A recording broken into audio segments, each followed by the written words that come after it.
আমার এই পুরাতন ফোনে 500 নাম্বার সেভ করা আছে, তো আমার নতুন ফোনে আমি কিভাবে নিব? সাগরদা, আমার এই পুরাতন ফোনের নাম্বারগুলো আমি নতুন ফোনে কিভাবে নিব? আমার এই ভিডিওটি আপনারা বেশি বেশি করে শেয়ার করে দিবেন। আজ না হয় কিছুদিন পর আপনাদের এই তথ্যটি কাজে লাগতে পারে। তো আমি দেখিয়ে দিচ্ছি কিভাবে আপনি পুরাতন ফোনের সকল নম্বরগুলো 1 মিনিটের মধ্যে কিভাবে নতুন ফোনে নিয়ে আসবেন। এরকম আরও নতুন নতুন ইন্টারেস্টিং ভিডিও পেতে আমাদের চ্যানেলটি ফলো দিয়ে সাথেই থাকুন। তো চলুন বেশি কথা না বলে ভিডিও শুরু করা যাক। Let's check it out. এখন প্রতিটা ফোনে গুগল কন্ট্যাক্টস থাকে, না থাকলে আপনি প্লে স্টোর থেকে ডাউনলোড করে নেবেন। দেন এর উপর ক্লিক করবেন।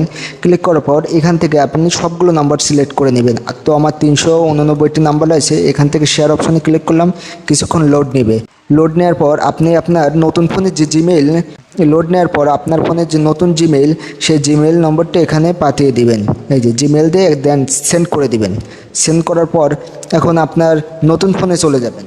সিম্পলি আপনি আপনার নতুন ফোনে চলে যাবেন। নতুন ফোনে গিয়ে